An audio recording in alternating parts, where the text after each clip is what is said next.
Al principio yo no era nada, pero de repente sucedió.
Para que mi ser pese sobre el suelo, fue necesario un ancho espacio y un largo tiempo. Hombres de todo mar y toda tierra, fértiles vientres de mujer y cuerpos y más cuerpos, fundiéndose incesantes en otro cuerpo nuevo. Solsticios y equinoccios alumbraron con su cambiante luz, su vario cielo, el viaje milenario de mi carne, trepando por los siglos y los huesos.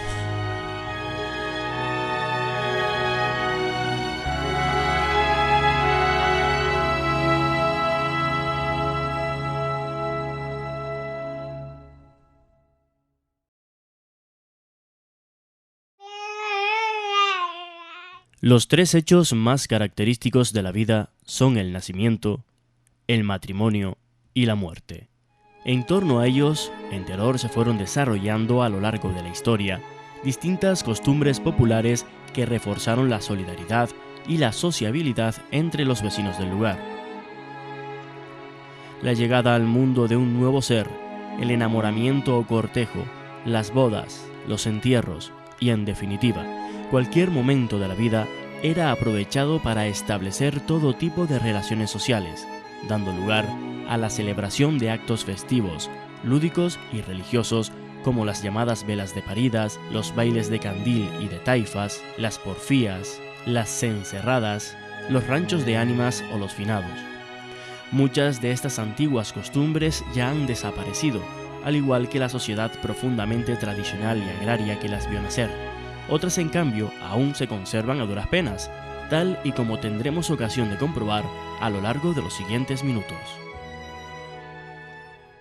A principios del siglo XIX, Teror se convierte en el cuarto núcleo más poblado de Gran Canaria, después de Las Palmas, Telde y Agüimes, llegando a contar con 5.016 habitantes.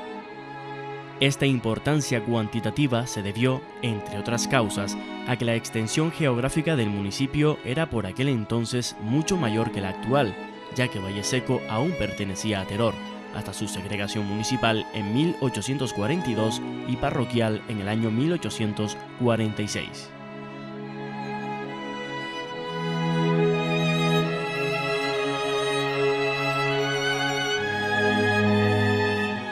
Podemos empezar por los nacimientos, que estos siempre fueron superiores a las defunciones, y por eso el crecimiento demográfico fue natural o vegetativo, es decir, porque los nacimientos fueron siempre mayores que las defunciones, y no el crecimiento se debió al aporte externo, a la emigración.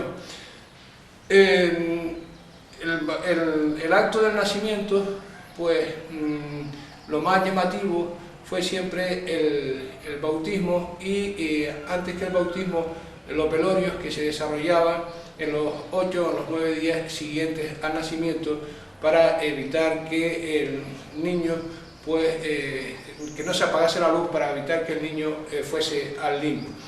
En esos velorios o veladas de parida, pues a lo largo del tiempo se fueron realizando distintos actos que terminaron ya en los últimos, en el siglo XIX, siglo XX, con los famosos aires de Lima, que se verán o se recrearán en la representación teatral. Los nacimientos tenían lugar en el hogar, de forma natural, sin contar con todos los adelantos y comodidades de la medicina actual. Estos eran asistidos por la partera, oficio desempeñado por la figura de una mujer, que también hacía las veces de estelera o curandera, y cuyo conocimiento era transmitido generalmente de madres a hijas. En el caso de Teror, durante los últimos años del siglo XIX y hasta bien entrado el siglo XX, contamos con los ejemplos de doña María del Pino Hernández Ortiz, que asistió en el Pinar de Ojeda, Caldera de Pino Santo, Espartero y La Milagrosa; doña María de la Concepción Celedonia Suárez Medina o Celedonita, que lo hizo en el barrio del Palmar; o el caso más conocido y más cercano en el tiempo de doña Cipriana Santana Pulido o Ciprianita. Me llamo Teresa Viera Santana y soy nieta de Ciprianita. Y yo soy Silvia Domínguez y soy bisnieta de Ciprianita, que fue una señora muy reconocida aquí en el pueblo de Teror y de los municipios colindantes por su labor de partera. Su madre y su abuela eran parteras. Y otra hermana. Y otra hermana.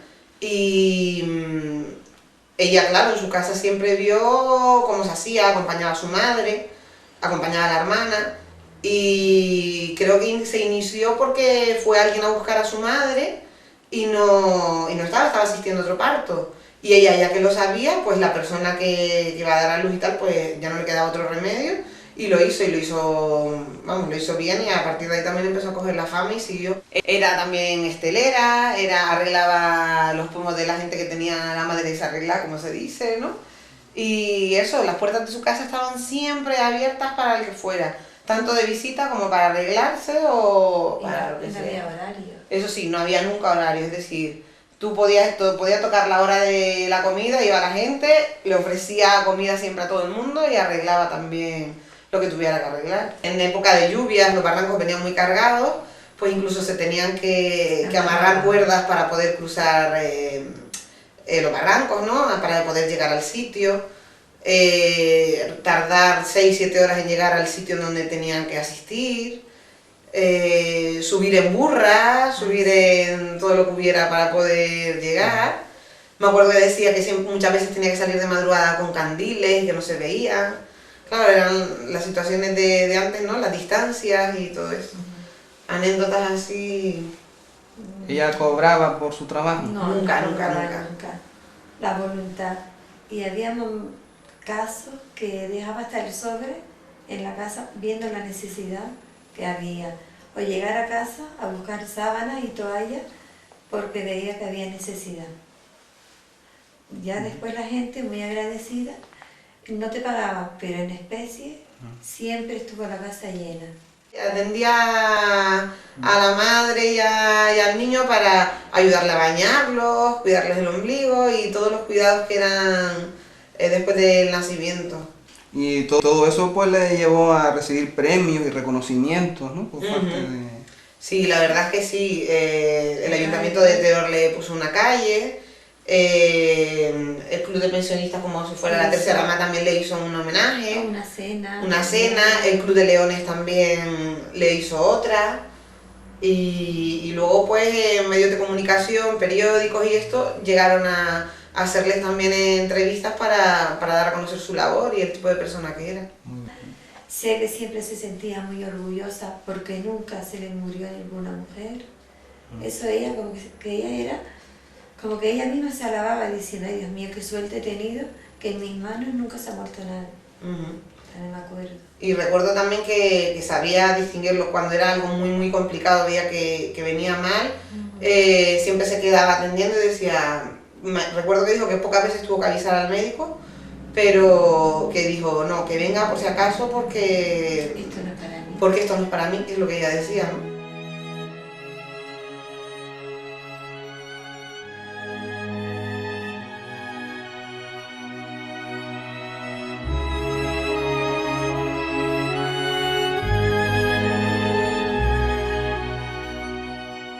En una sociedad tan profundamente tradicional y religiosa como fue la de Teror durante los siglos XVI y hasta bien avanzado el siglo XX, todo el proceso hacia el altar, enamoramiento, noviazgo, hablar con el padre, la pedida de mano, hablar con el cura y ceremonia religiosa tenía unos cánones bien determinados.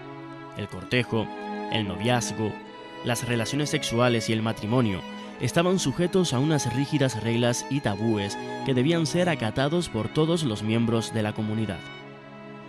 El único matrimonio válido en España era el eclesiástico y la única forma legal de unión entre dos personas. Este constituía uno de los principales objetivos de toda muchacha o jovencita, siendo adjetivados con el calificativo peyorativo de solterón o solterona a aquellos que no lo conseguían. En esta tarea del casorio, las madres de las muchachas jugaban un papel importantísimo. Parecían tener una idea fija y casi obsesiva: llevarlas al altar. El hecho más característico por costumbrista que se podría destacar respecto a los matrimonios es el de las encerradas, es decir, esa crítica que se hacía a los matrimonios desiguales, a los matrimonios de ancianos o de viudos, y que bueno, la comunidad lo criticaba irónicamente, tocando toda clase de instrumentos ruidosos, como pudiera ser los caracoles, los cencerros o otros instrumentos que ocasionaron que produjeran el ruido. La trascendencia social y económica de las bodas era indiscutible. Para el padre de la novia podía suponer un trago muy duro, pues generalmente era el encargado de la dote, teniendo que pagar la alcoba y correr con la celebración del banquete. El matrimonio estaba sujeto a todo un conjunto de normas sociales y tradiciones tales como la toma de vino, que según vieja tradición se celebraba el domingo de la tercera amonestación y tenía lugar en casa de cada uno de los novios. Las visitas eran obsequiadas con un vaso de vino dulce y una taza de chocolate caliente con galletas. En la cama, platos grandes, medianos y pequeños, tazas de café, escudillas, calderos de varios tamaños, palanganas, cucharas, tenedores, cuchillos, un farol, sábanas, un par de vasinillas y muchos billetes de 1 peseta y hasta de 1 duro. Muchas de estas costumbres, que ahora nos parecen pintorescas, pervivieron hasta hace relativamente poco tiempo, tal y como nos contarán doña Francisca Pérez, doña Luisa Rivero y don Horacio Guerra. Pues antiguamente los bailes se hacían, por ejemplo, depende de las sociedades, una vez, por ejemplo, cada 15 días, otras veces cada mes. Entonces se hacía el baile de asalto, que era por la tarde, y después el baile oficial, que era por la noche. Y entonces después pues iban a invitar a las muchachillas allí a bailar. El baile era precioso porque era el baile de salón. Era un tango, ¿verdad? Un baile muy bonito porque era el foto, el baile, el tango, el foto, el vals, que era muy lindo, y el pericón, era todo muy movidito. Y, en fin, bailamos que las parejas eran maravilla. Hoy no hay pareja. Agarraba, la pechaba a bailar y entonces bailaba después. Si quería seguir bailando con él, seguía bailando con él. Si no, pues... Pero ellas estaban cuidadas por la madre. Sí, y sí, eso. la madre estaba allí en la esquina, Ah, sí, sentada en la silla. Mi madre me acuerdo que los cantaban y todo, digo nosotros. El noviazgo era pues muy sagrado porque los padres siempre vigilando, siempre no podíamos salir. Después, pues claro, de esa forma íbamos al cine, tenía que ir mi hermana y yo. Si íbamos a un baile por la noche, pues tenía que ir una señora que fuera responsable, o mi madre. Es decir, que no nos dejaban ni a sol ni a sombra. Nada, nunca estaban solos. Incluso en la Nunca. casa. En la casa también se En la hacía- casa, había- si estábamos aquí, pasaban por ahí constantemente. Y en los bailes, ¿cómo era? Porque no podíamos caer en la tentación porque no daba tiempo. Sí. Y además de los bailes, pues también se podía conocer a los novios en las faenas agrícolas, por ejemplo las descamisadas, ¿no? Las descamisadas Sí, sí, ¿no? también las camisas de piña, pues había un fulano que tenía un montón unas camisas y entonces hacía una invitación a los muchachos y a las muchachas y después pegaban las camisas. Y entonces después, si había muchas, escamisaban la mitad. Después empezaba el baile. Después hacían baile con los... Pero primero las escamisaban. Primero las camisaban, ¿no? Pero si, por Pero ejemplo, así era. ellos, los muchachos, no querían terminarlas todas esta noche porque para venir otro día a bailar, ¿qué hacían? Dejaban la mitad de las camisas, lo dejaban a mitad para que hubieran dos bailes. para que hubiera dos bailes, claro, la guitarra y el timbre, ahí no veamos el instrumento. Y aquí era el acordeón de Batía. Acordeón. Después entonces se hacía el baile, después iban todas las muchachillas del barrio y las conocía, se invitaban todas y después venía aquella noche de... Arrimaban los muebles y empezaban a bailar ahí. Sí, sí. Y luego ya cuando por fin ya se empezaban de novios, que ¿cómo lo llamaban? Hablar, ¿no? Antes la gente cuando estaban de novio decía, fulanito está hablando con fulanita. Sí. Ujú. Y bueno, entonces ¿cómo se veían los novios? ¿Y cuándo se veían? Entonces se veían, por ejemplo, ya cuando eran novios, venían los jueves. Pero antes no se veía. Lo de jueves, ¿no? Sí, lo que era con el día, no se daba a coger la noche. 8 días. Pero en los ese- portillos. Sí, ese era en el En los portillo. portillos de las casas. Era portillo Sí, de la sí, por ejemplo- Se le decía los O portillos. sea, donde se veían eran las casas, no salían a pasear por ahí No, eso era el jueves. los jueves. El domingo, por ejemplo, salían allí a Había pasear. varios pretendientes, pero siempre decía, pues yo me acordaba del condenado este. Y al final, pues claro, tuvimos esas rejertas y todas esas cosas. Ellas no estaban esperando, pero entonces ¿qué hacía? Ellos carraspereaban para que ellas salieran. Carraspereaban para que ellas salieran ya al encuentro de ellos, al portillo que le decían. Y entonces después, por ejemplo, cuando ya llevaba a la mejor, qué sé yo, 6 o 7 meses o por ahí, poco más o menos, ya le daban la entrada a la casa. Entonces ya se sentaban en una sillita los dos en la casa. Y las madres moler café. Y la madre entretenía para allí. Digo, la mía, por lo menos hacía eso. Pues siempre los vigilaba, ¿no? Siempre tenían vigilado. Ah, Sí, Y sí. si madre no a se la va- madre, algún hermano pequeño o algún... Sí, algunos Mi madre se algunos va- estaban en la zona siempre. Mi madre se ponía en una polleta de rico que había, que era de banco, moliendo café, y nosotros en el corredor, no dentro, Ajá. fuera del corredor. Y luego dice que había unos que ponían una caja. Ah, Bueno. sí, por la caja por centro, una La mesa. juventud fue bonita, pero era muy chufrero. Más bien vivíamos asustadas, como, ¿verdad? Esa cosa de no poder tener libertad, porque hoy sí es bonita la libertad, pero ni tanto ni tampoco. Pero así y todo, como decías que había alguna que a pesar de la caja y todo eso, siempre alguna quedaba embarazada. Ah, sí. Ajá. Sí, porque se echaba fuera de los barrios porque... ¿Qué es lo que contabas tú? Que se iba, lo mandaba a tomar. Pues mandaba a la madre a Escuaragua y como tenía que subir un montón de escaleras, pues la cocina era lo bajo y el colgadizo, porque era el colgadizo fuera, ella se ponía en el colgadizo y ellos estaban dentro de la habitación y después tenía la madre y después decía, señora, si hace favor me trae un vasito de agua y en lo que ella de Escuaragua se aprovechaba y daba el beso. cuando ya el novio entraba dentro de de la casa, ya era ya eso ya era serio ya.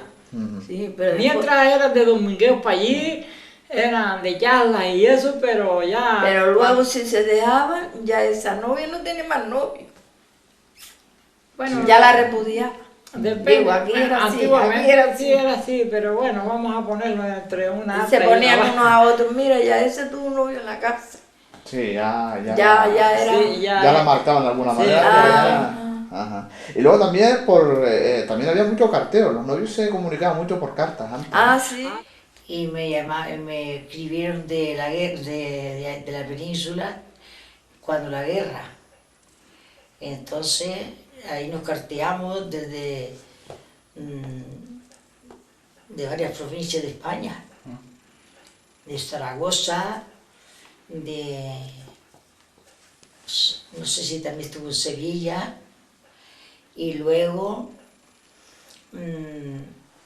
pues fueron unos cuantos años. Y él le decía, madre, si yo tuviera 500 pesetas, iría para Canarias. ¿Quiénes eran los que les solían escribir? ¿Las novias a los novios a las No, novias? no, las novias no. Solo los Ellos chicos le primero. escribían a las chicas. Ellos primero, Eso o ellas es. respondían. Eso. Eso es, Ajá. por ejemplo, cuando al principio enamorar, Todo era el hombre primero. entonces él le mandaba una carta. Pero si, por ejemplo, como mis hermanas, para que Pedro se enterara que ellas vinieron para acá, le mandaba la carta. Entonces venía yo a traerla. Mira, Pedro, estamos aquí en la Madre del Agua y tal, que vine y tal. Entonces ya aquella noche mismo Pedro ya iba para arriba allá a aprovechar un par de días ese. Está. Y luego cuando se iban al cuartel, pues ahí así que se mandaba, era todo. Ah, cartas. ya, sí, el cuartel ya era por correo, porque Y cuando Por correo estaban en el ordinario, eso, sur, las de los tomates iban ellos los domingos, o cada 8 o cada 15 días a verla, a la cuartería. ¿Cuánto duraban los noviazgos como término medio antes? ¿Cuánto tiempo estaban hablando la gente antes de casar? no, antes no estaban mucho. Yo la tuve nota. 8 años, Unos estaban bueno, lo dos, normal. otros estaban pero tres. antes no sé. Y después, más bien, no estaban mucho tiempo hablando porque, como antes no había muchos medios de transporte, La única salida era esa. pues entonces, pues mira, fulanita, coño, y tal, me gusta y tal, y entonces pues no, eran casi que medios parientes, se quedaban todos en el mismo barrio. Y entonces, coño, pues yo, ¿para qué me voy a buscar a la novia lejos si la tengo aquí cerca? Sí, pero también buscaban. Y estaban, estaba hasta mal visto cuando venían chicos de otros municipios, pues los chicos del municipio, del pueblo, se... Los de la Madre del Agua le pegamos una jalada a los de Albejali. Ah, sí, Sí, pues como lo decía María, cuando Sí, tú sí, irías porque para allá. no gustaba al que río. vinieran chicos de otros barrios a quitarle las novias. Exacto. Ajá. O pues estaba una muchacha, la más larga, estaba uno aquí de Llano Roque, y un domingo a la noche fue y la llevó allá a la casa y estuvo y los acechemos de paso para acá, y había una tierra que Tú estaba... también estabas. Te lo ha dicho, se lleva. Ajá, y le peguemos una, y entonces a él le gustaba mucho vestirse de blanco. Mira, le peguemos una turronía que lo vemos todo negro, ¿viste? Pero si no volvió más, ¿viste? Qué malo. Y luego ya, bueno, pues ya llega el momento de casarse, entonces cuando ya querían casarse ya había que hablar con el cura, y había que Primero seleccionar. pedírsela al padre, Sí, sí, la le pedida de tenía mano. pedirle la mano. ¿Y cómo era la pedida de mano? Oh, y Eva, me voy a casar con su hija. Mire, yo quería que usted Para me... tal tiempo. Decía, mire, yo quería casarme con su hija para tal fecha, por ejemplo, para 3 o 4 meses, ¿no? Para que diera tiempo de juntar el dote, porque antes no era... No era como hoy, claro. todo el mundo le llevaba uno una pieza de ropa, el otro las judillas, el otro el caldero, el Hasta otro ahora esto. poco. Eran los regalos que había. en Sí, la boda. sí, en la inmediata era el regalo que había, no era hoy al Corte Inglés, por ejemplo, y pone la tarjeta allí y Y ya casi está. todo plástico. Y entonces siempre le regalaba, pues siempre, si era aquella, habían 2 o 3 vecinas. Sí, por pero si ejemplo, los de- padres no eran al gusto de ellos que fueran. Tenía que ser uno que tuviera un poco, los padres si tenían que fuera la otra banda también que tuviera. Pero Sí, que se miraba querías que estuvieran más o menos igual de rico. de ricos. Sí. O sea, estaban mal vistos Los pobres con ricos. Ah, Ya, es- ya. Y bueno, los regalos se los llevaban en el vino, ¿no? O sea, Sí, en el se día celebraban lo que se llamaban toda los la vinos. tarde allí Una- tomando La vino. toma de vino que se llamaba. Sí, ¿no? la toma de vino que era, por ejemplo, una semana Se antes. juntaba toda la juventud, todos los amigos. Y después durante la semana iban las viejillas, pero después, por ejemplo, las muchachillas nuevas iban el domingo a llevarle uno, qué sé yo, uno de juego sábana, el otro una manta, la otra le llevaba un juego cuchara, la otra le llevaba un juego escudilla, la otra le llevaba un juego cardero, Sí, cosas. sí, cosas que sean para la casa. Ujú. Sí, lo Sí, pues antes sí. no había nevera ni nada de eso, entonces no. ¿Y con qué se brindaban a los invitados en los vinos? Con anís, con vino dulce. Y yo recibí a lo mejor 15 regalitos, pero yo me compré hasta la lechera para yo tener todas mis cosas, ¿oíste? Y lo de la cual, que era muy típico, que las mujeres iban preparando la cual para cuando se casaban. Ah, eso sí, yo fui preparando mi agua y fui cosiendo, bordando todo y calando. Eso sí, se tiene mucha ilusión con eso. Haciendo todas las cosas y después una hermana de mía decía, si tú haces eso para ti, me haces a mí también, este para mí. Y tú no tenías ni novio. Ya, se Comprando intentaba- piezas si un día ella trabajando o algo para no comprarlo los padres juntos porque con los moles Sí, tenían. porque el padre no tenía poder para más. Y luego ya cuando se iban a casar, decíamos antes, primero le pedían la mano al padre y luego había que hablar con el cura. Ah, Sí, sí. Ajá. Y luego, ¿cómo era eso? ¿Qué Diario. tenían que hacer? No tenían que hacer cursillos como hoy, ¿no? No.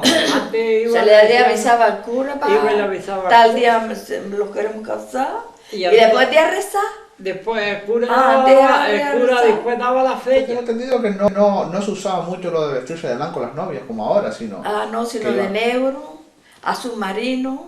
Ah, Y no cola, sino una falda y Ya que jaqueta. el mundo en aquella época, más bien todas, a su marino, una cuñada de mi hermana, de los morenos de las matrices, fue de verde, toda de verde, el gorro, el traje, los zapatos y todo, y mi hermana un color naranja, un color como aquella parte sí, un color mostaza, y tú sabes, y claro, y la otra también se casó de azul marino.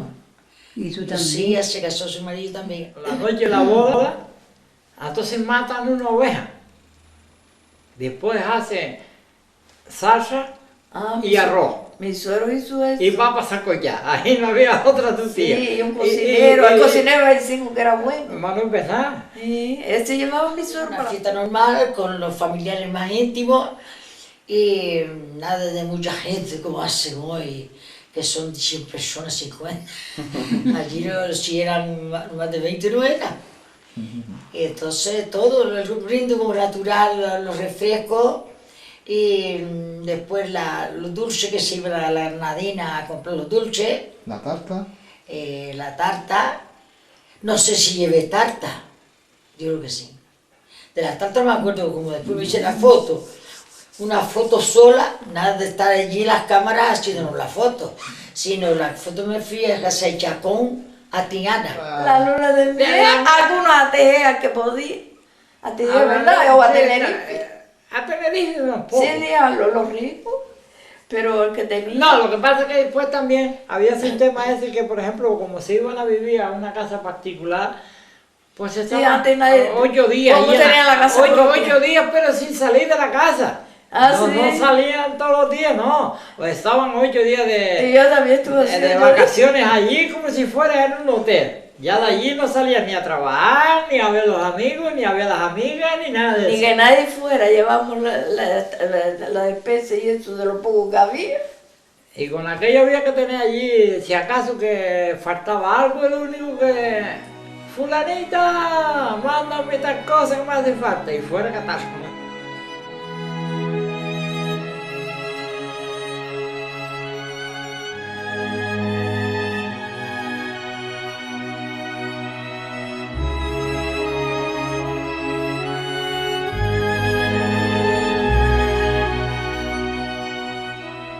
El último y más trascendental hecho que define la existencia de todo ser humano es el de la muerte. Ya se ha señalado cómo el ritmo demográfico de Teror ha sido siempre positivo, llegando a convertirse, en épocas pasadas, en uno de los principales núcleos de población de la isla.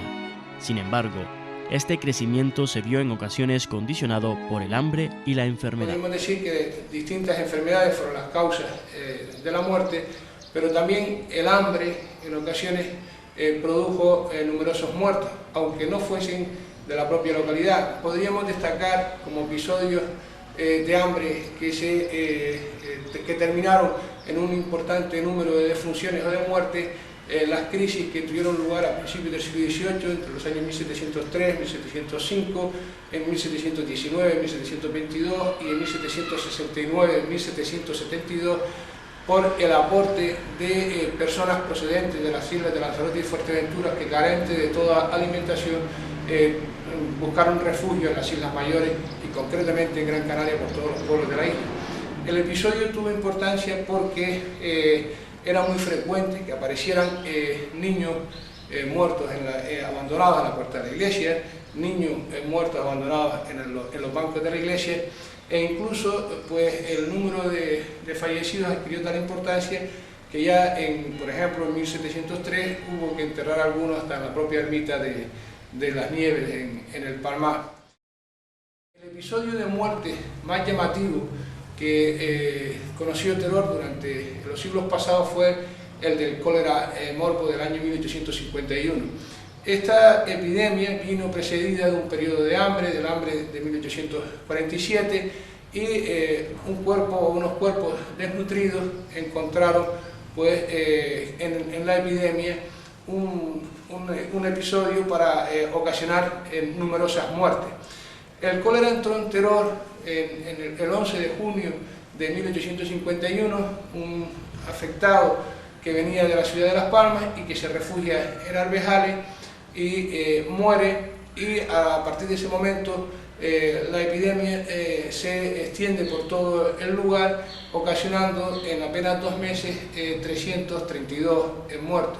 El número de muertos diarios era de tal calibre que el cementerio parroquial no daba cabida a los mismos y hubo que habilitar distintos cementerios, en el caso de los Llanos, que lograron enterrarse ahí casi un medio centenar, en San Matías unos 30 y tantos, y lo mismo en Arbejales, que también lograron enterrar ahí unos 30 también.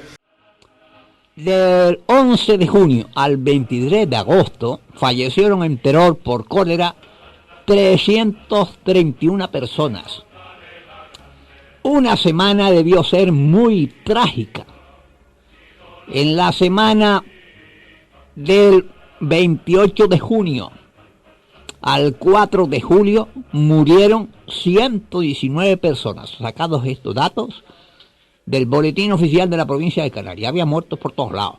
No había dónde enterrarlas ni quién se enterraba. Ya hemos dicho en la semana anterior que se enterraba en los llanos, en los sequeros. Se enterraban la degollada del lomo gallego. Aquello se llamó después el manchón de los muertos. Ya la epidemia cada vez fue a menos.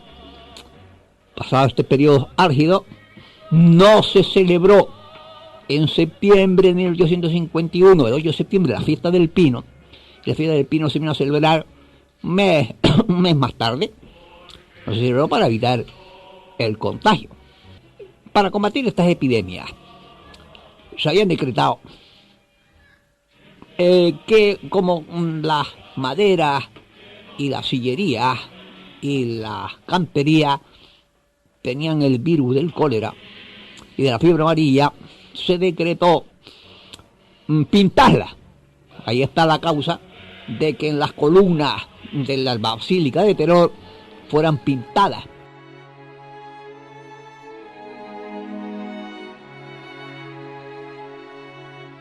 Hasta principios del siglo XIX, los enterramientos se efectuaban en el interior de la Basílica de Nuestra Señora del Pino, estando sujetos a un ceremonial que era diferente en función de la edad y categoría social o económica del difunto. En 1813, motivado por las malas condiciones higiénicas, se habilitó un cementerio provisional en el barrio de San Matías. Algunos años después, en 1817, comenzó la construcción del cementerio parroquial. El sitio elegido, por aquel entonces en las afueras del pueblo, pertenecía al denominado Vínculo de Falcón, cuyo poseedor, Antonio Jacinto Falcón, se negó a la venta del solar, a pesar de lo cual este se finalizó en 1820. Generalmente, al difunto se le solía colocar en el centro de la sala. Alrededor del ataúd se sentaban los más allegados y las señoras que llegaban primero. El gran silencio solo se rompía de vez en cuando con los amargos sollozos de la viuda y acompañado de algún que otro suspiro de los presentes. En el día del entierro era todo un espectáculo ver cómo avanzaba el cortejo gigante, serpenteando por el camino real. En la parte de atrás iban las bestias. Durante todo el antiguo régimen y hasta bien entrado el pasado siglo XX, la mortalidad infantil fue bastante elevada. Sirva como ejemplo lo ocurrido en el año 1741, donde de las 164 defunciones registradas, más de la mitad fueron infantiles debido a una epidemia de dolores torácicos. Este drama de la mortalidad infantil, ¿acaso no haya sido descrito de forma tan certera y cruda como lo hizo el periodista y escritor Francisco González Díaz a principios del siglo XX en su primer libro dedicado a terror? Era la llamada Muerte Blanca. He dicho que Terror nunca había encontrado a la muerte, que el fosero holgaba lejos del campo santo, breve como una sola tumba, que aquí los muertos iban despacio, pero van. Hoy he visto desfilar un cortejo fúnebre. La villa entera marchaba tras una blanca cajita, llevada a hombros de niños. Los infantiles porteadores sonreían como si en vez de un cadáver cargaran una ilusión, el ensueño de unos pocos felices años. La infancia no llora porque no ha aprendido a vivir. Su llanto es una sonrisa entre lágrimas, sol entre nubes. No comprendían que dentro de aquel cándido féretro pudiera encerrarse el horror de la consumación a la hora divina de la anunciación, y el diminuto ataúd, desde lejos, parecía una cuna, un nido. Medité.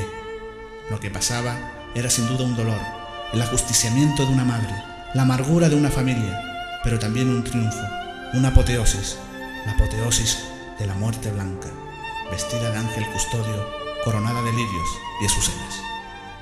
Porque indudablemente hay dos muertes, la negra y la blanca.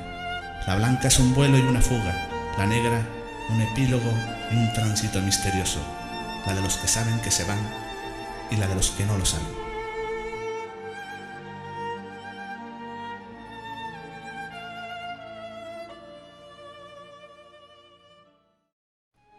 La muerte, al igual que el resto de episodios de la vida, generó todo un conjunto de costumbres tales como el luto, signo exterior de pena y duelo que se reflejaba en el color de la ropa, adornos y otros objetos como brazaletes o botones negros. Por lo general, 3 años enteros tenía que estar la viuda vestida de riguroso luto. En las poquísimas salidas que hiciese al pueblo para ir a misa o al médico, tendría que llevar mantilla y guantes negros. En su casa y alrededores se cubriría la cabeza con un pañuelo negro, atado debajo de la barbilla. Transcurrido ese tiempo, podría comenzar gradualmente el aliviamiento, pudiendo dejar la mantilla y los guantes, ponerse solo traje y medias negras, vestir alguna ropa clarioscura o asistir a algunos actos sociales, siempre que no supusiesen divertimento. Por su parte, las niñas llevarían la ropa negra durante 2 años, y los varones pantalones y corbata de dicho color otro tanto de tiempo, además de portar botones y brazaletes negros.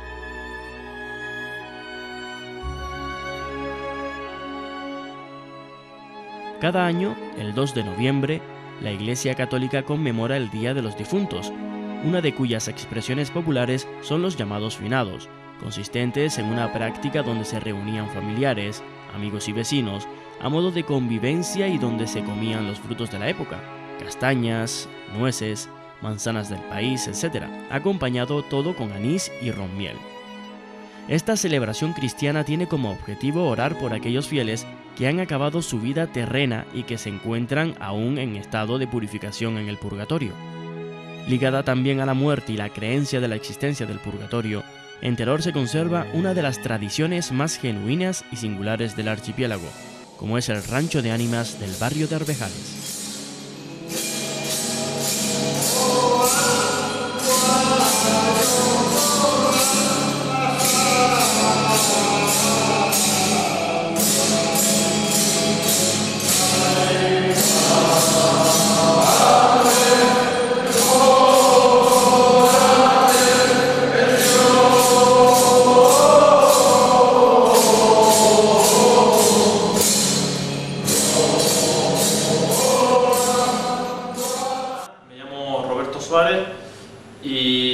Y hago funciones de jefatura de estudios en la Escuela Municipal de Música Candidito de Teror y además también trabajo un par de mañanas en el conservatorio. Bueno, con el rancho empecé a salir, empecé a formar parte del grupo hace 7 años y la iniciativa fue a partir del alcalde, de Juan de Dios Ramos, que tenía mucho interés en que la Escuela de Música, que se acaba de crear, y el rancho de ánimas cooperasen con la intención de divulgar lo que era el rancho y con la intención de, en la medida de lo posible, potenciar el grupo, que bueno, siempre es un grupo pues, que tiene escasez de componentes. Los ranchos de ánimas surgen a finales del siglo XVI, siglo XVII, un poco como reacción de la Iglesia Católica a los edictos, a lo que promulgaban los protestantes, que una de las cosas que sostenían era que la no existencia del purgatorio, su principal función es recaudar dinero, limosna, que se da a las parroquias correspondientes para que se digan misas por la salvación de las ánimas que están en el purgatorio. El rancho de ánimas de Arbejales Teror, pues no se sabe a ciencia cierta cuando se creó, cuando apareció, pero sí podemos decir que tiene una antigüedad de más de 150 años y que si el rancho quizás no sea tan antiguo, sí que lo es la tradición que representa. Estamos hablando de una tradición de 400 y pico años, 500 años.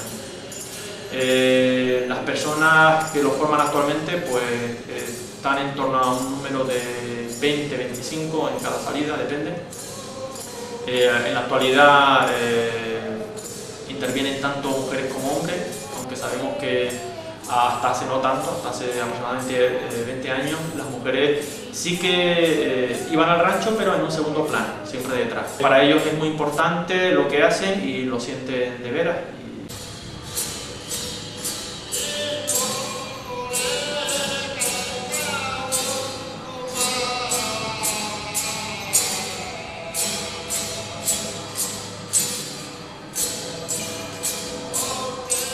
Viejas culturas hablan de 2 muertes, la de la carne y la del olvido, que es la última y definitiva, la que ocurre con la desaparición del último de los vivos que nos recuerda.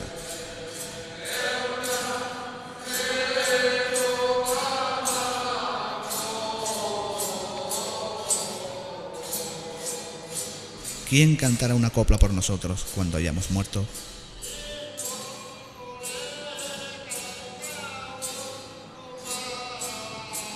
Solo manteniendo vivo su recuerdo y sus tradiciones, permanecerá viva la memoria de los que ya se han ido.